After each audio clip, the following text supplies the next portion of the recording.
Comment prioriser le développement web et éviter de perdre du temps? C'est ce qu'on va voir ensemble dans cette nouvelle vidéo. J'ai perdu des semaines sur une erreur toute bête que beaucoup font, mais avant de t'expliquer quelle a été cette erreur, je vais te montrer comment éviter de faire la même erreur que moi. En fait, quand on démarre un projet web, que ce soit une application mobile, une plateforme web, un site internet professionnel, voire même personnel, on a tendance à vouloir tout faire. On veut vraiment le produit ou le service parfait. Et c'est une erreur totale. C'est une erreur qu'il ne faut pas faire.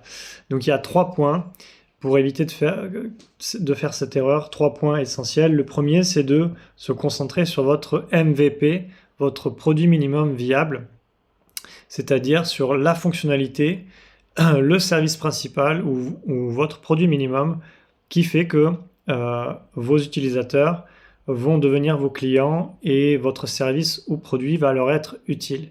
Ça, c'est le premier point. C'est vraiment en fait d'alléger au maximum votre projet, votre idée pour avoir une seule fonctionnalité dans l'idéal.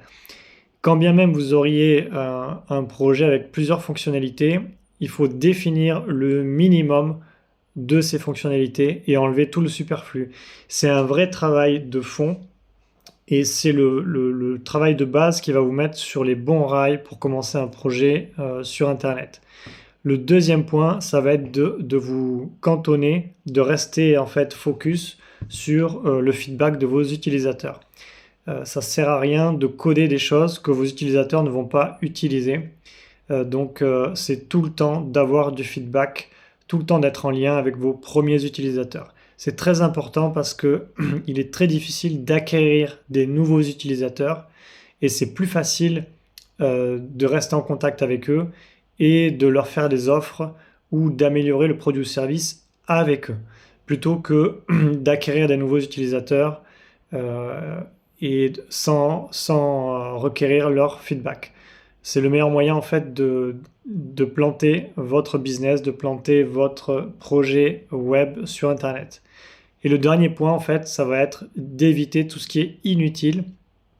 Donc typiquement quand on commence un projet web, la première chose qui est totalement inutile, c'est tout ce qui est logo, design, marketing et pub. Toutes ces choses-là, ça sert strictement à rien. Ce que vous avez besoin, c'est du feedback du marché, c'est avoir un retour tout de suite, direct, et le marché est impardonnable. C'est-à-dire que si votre produit ou service ne sert à rien, ne sert à personne sur le marché, vous aurez aucun retour, vous aurez aucun utilisateur, et ça va vous permettre très rapidement de réajuster. Par contre, si vous commencez à dépenser de la publicité pour faire connaître votre produit ou service, vous allez avoir des premiers utilisateurs qui sont peut-être pas issus du marché, ils ont juste vu votre pub, ils sont peut-être intéressés par l'idée et vous allez commencer à vous dire ok c'est bon, mon idée est bonne alors qu'en fait non, les utilisateurs que vous avez fait venir, c'est juste des gens qui ont été intéressés par une publicité. Donc mon conseil principal c'est de vous baser uniquement sur le marché et d'éviter du coup tout ce qui est inutile. Donc pour récapituler, vous avez 3 points pour éviter de faire cette erreur qui coûte beaucoup de temps et beaucoup d'argent et qui vous permet de prioriser vos tâches et vos développements sur un projet web. Les 3 points qu'on a vus, c'est 1. Construire correctement votre produit minimum viable. 2. Récolter en permanence le feedback de vos utilisateurs. Et 3. Éviter tout ce qui est inutile et partir du marché. Et alors, en faisant comme ça, c'est vrai que c'est très frustrant parce que vous allez avoir tendance souvent à vous dire j'ai raison, mon idée est la bonne, et vous allez dès le départ rencontrer beaucoup d'échecs. Vous allez peut-être avoir 1, 2 ou 3 idées, mais en partant du marché, peut-être que ça va être un échec total à chaque fois. Mais ce qu'il y a de bien, c'est que comme vous n'aurez pas engagé ni de frais conséquents, ni du temps, en fait, vous allez pouvoir réajuster très rapidement votre projet avec zéro investissement et voilà, il vaut mieux pivoter dès le début et changer d'idée plutôt que de partir dans un projet qui est voué à l'échec dans lequel vous aurez engagé du temps et de l'argent. Alors mon erreur du coup pour vous répondre à cette vidéo, J'ai travaillé sur une plateforme de mise en relation dans le secteur paramédical pour les infirmières et les infirmiers qui travaillent en libéral. C'est une niche très spécifique et l'erreur que j'ai faite, c'est que, effectivement, mon produit minimum viable, c'était les mises en relation. C'était important que, les recruteurs et les candidats puissent être mis en relation facilement et j'avais dans l'idée, en fait, que ces gens-là, ces utilisateurs, ont l'habitude d'utiliser des sites de petites annonces. Et je me suis dit, il faut que j'intègre une partie petites annonces. Et ça m'a fait perdre beaucoup de temps en cheminement, en réflexion, et finalement, cette partie-là a été abandonnée, même si j'ai codé une partie, une certaine partie. Et en fait, ça m'a coûté du temps et de l'argent pour rien, parce qu'au final, les utilisateurs, qu'est-ce qu'ils utilisent? Ils utilisent le système de mise en relation et pas de petites annonces. Donc voilà, faites très attention.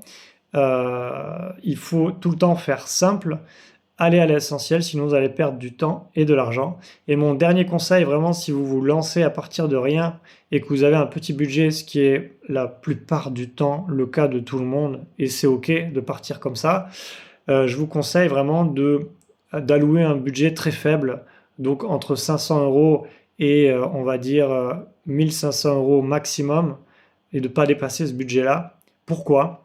Parce que en fait, si vous vous plantez, vous aurez perdu que 500 ou 1500 euros. Et vous allez pouvoir réitérer, repartir sur un nouveau projet le mois suivant ou dans 2-3 mois assez facilement.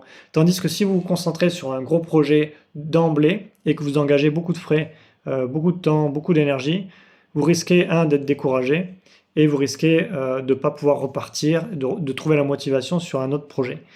Donc voilà, c'était ma conclusion, ma vidéo. N'hésitez pas à me partager si vous avez des projets là où vous en êtes, si vous avez des questions ou des avis là-dessus. N'hésitez pas à vous abonner à la chaîne pour suivre les prochaines vidéos que je vais publier. Je travaille actuellement encore sur cette plateforme de mise en relation dans le secteur du paramédical et je travaille également sur un autre projet de prospection commerciale dont je vous en dirai davantage dans des prochaines vidéos.